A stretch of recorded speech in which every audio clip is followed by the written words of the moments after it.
Si estás aquí por primera vez, bienvenido. Dios te quiere bendecir. En este video vamos a meditar sobre cómo actúa el diablo para poder identificar y saber cómo debemos cuidarnos de los ataques del maligno o del diablo, porque la Biblia habla del diablo, porque así como existe el bien, también existe el mal, y el mal es un ser que está actuando hoy en día, y toda la historia podemos ver si leemos en las escrituras la obra del diablo en medio de la humanidad, porque el diablo es el enemigo de Dios. Debemos saber para podernos cuidar y no caer en las garras del maligno y poder huir de la tentación. Y para poder entender cómo actúa el diablo, pues debemos leerlo en las escrituras, que es la Santa Biblia. Voy a leer aquí un pasaje bíblico que está en Efesios 6, en el versículo 12. Y dice así: porque no tenemos lucha contra sangre y carne, sino contra principados, contra potestades, contra los gobernadores de las tinieblas de este siglo, contra huestes espirituales de maldad en las regiones celestes.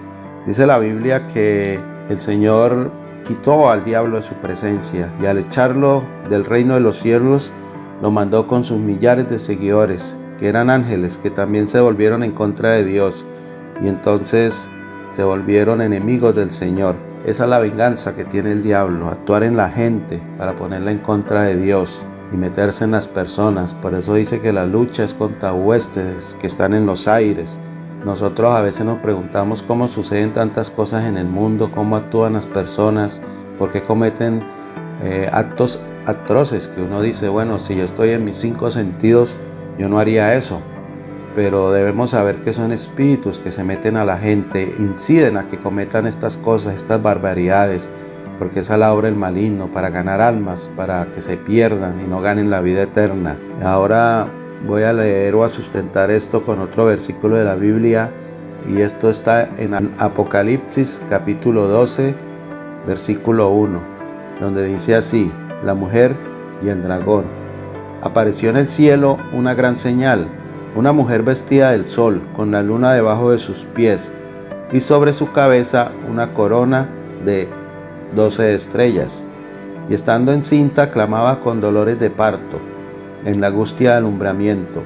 También apareció otra señal en el cielo: he aquí un gran dragón escarlata, que tenía 7 cabezas y 10 cuernos, y en sus cabezas 7 diademas. Versículo 4.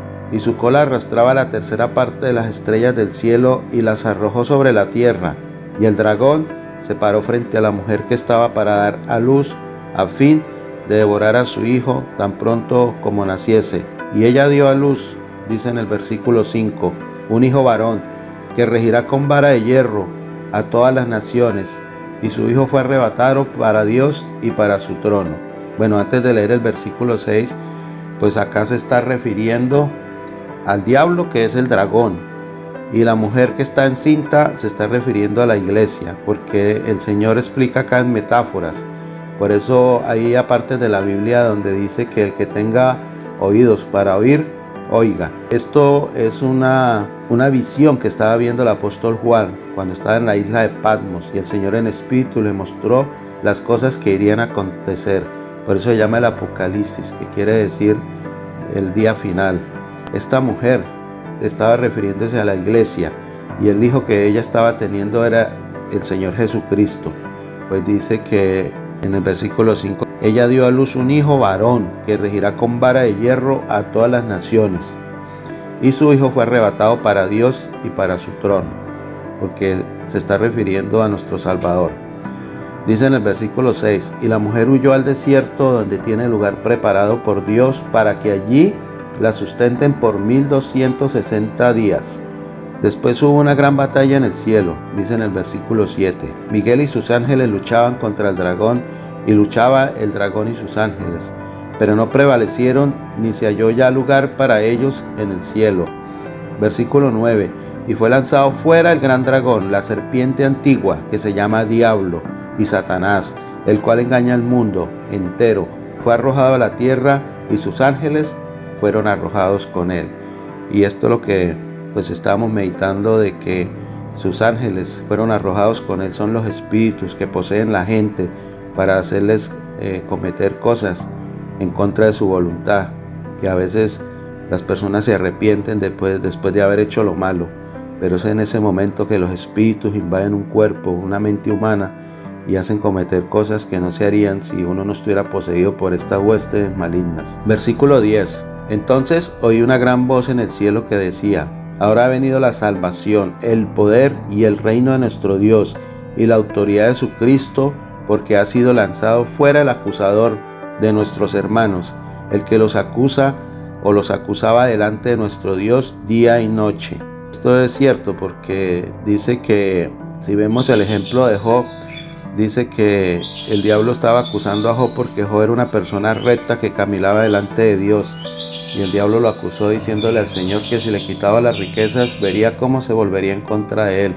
Y por eso Dios le permitió lo atacara, pero le dijo: quítale todo lo que tiene, tócale sus huesos, pero no le quites la vida. El diablo es el acusador delante de Dios de nosotros cada vez que cometemos una falla o un error en nuestras vidas.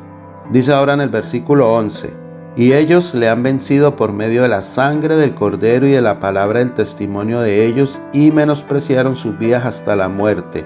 En este versículo 11 podemos ver también que fue el sacrificio que hicieron los apóstoles, entregaron su vida por predicar el evangelio. Dice en el versículo 12: por lo cual alegraos cielos y los que moráis en ellos. Ay de los moradores de la tierra y del mar, porque el diablo ha descendido a vosotros con gran ira, sabiendo que tiene poco tiempo. En este versículo 12 pues es lo mismo que estamos hablando, que el diablo está como león rugiente detrás de sus presas. ¿Y quiénes son las presas? Nosotros, los seres humanos. Por eso tenemos que aprender a identificar los ataques del maligno para cuidarnos y no caer en pecado y no desagradar a Dios. Dice en el versículo 13: y cuando vio el dragón que había sido arrojado a la tierra, persiguió a la mujer que había dado a luz al hijo varón. Y como decía antes, aquí la mujer se está refiriendo a la iglesia de nuestro Señor Jesucristo, porque es la que el Señor va a venir un día en las nubes a recoger su iglesia. Y por eso pues el diablo está muy ofendido y quiere arrebatar las almas para que no se salven y no pertenezcan a la iglesia de Dios. Dice en el versículo 14: y se le dieron a la mujer las dos alas de la gran águila para que volase de delante de la serpiente al desierto, a su lugar donde es sustentada por un tiempo y tiempos y la mitad de un tiempo. En este versículo 14 que habla de estos tiempos son palabras que nosotros pues no podemos entender, pero solamente nosotros tenemos que acogernos a lo que el Señor nos dejó en sus enseñanzas y todo sea la voluntad de Él. No podemos ponernos a hacer cuentas de tiempos o de años o de días, porque solamente tenemos que estar cada día preparados para la venida del Señor, estar al día con Dios, para que cuando seamos llamados ante la presencia de Él no tengamos ninguna queja. Dice en el versículo 15: y la serpiente arrojó de su boca tras la mujer agua como un río para que fuese arrastrada por el río. Versículo 16: pero la tierra ayudó a la mujer, pues la tierra abrió su boca y tragó el río que el dragón había echado de su boca. Versículo 17: entonces el dragón se llenó de ira contra la mujer y se fue a la gran guerra contra el resto de la descendencia de ella, los que guardan los mandamientos de Dios y tienen el testimonio de Jesucristo. Entonces acá en este versículo 17 pues nos está explicando todo, de que este dragón que ataca a la descendencia de la mujer, pues es la descendencia, son los hijos de Dios, los que buscan a Dios, los que son pueblo de Dios, la iglesia de Dios, y que el diablo quiere que se alejen de Dios, que se alejen para Él ganar las almas, para que el día que tengamos que entregar cuentas, todos vayan a su lado y las almas no se salven. Pero esa es la lucha continua que tenemos nosotros los seres humanos contra el diablo: identificar sus ataques, no caer en sus garras, para así no perder las bendiciones de Dios y ganar un día la vida eterna. Esto quería compartirles en esta corta meditación. Buscar a Dios como si fuera el último día de nuestra vida, porque no sabemos cuándo vendrá el Señor. Dice que Él vendrá en la noche como ladrón. Entonces debemos estar atentos cada día de nuestras vidas. Espero que esta reflexión la hayan podido entender las personas que vean esta meditación. Y si fue así, comparte este video, suscríbete al canal, activa las notificaciones para que no te pierdas el contenido que se sube sobre diferentes temas de la Biblia cada semana, y nos vemos en el próximo video. Y si quieres conocer un lugar maravilloso donde Dios se manifiesta y va a cambiar tu vida, en la descripción de este video te dejo el enlace. Síguelo.